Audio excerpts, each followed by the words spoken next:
हनुमान् श्रीपदो वायुपुत्रो रुद्रो नघोजरः अमृत्यवीरवीरश्च ग्रामवासो जनाश्रयः धनदो निर्गुणः शूरो वीरो निधिपतिर्मुनिः पिङ्गाक्षो वरदो वाग्मी सीता शोकविनाशकः शिवः शर्वः व्यक्तो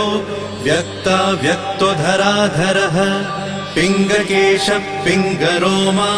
श्रुतिगम्यः सनातनः अनादिर्भगवान् देवो विश्वहेतुर्जनाश्रयः आरोग्यकर्ता विश्वेशो विश्वनाथो हरीश्वरः भर्गो रामो रामभक्तः कल्याणप्रकृतिस्थिरः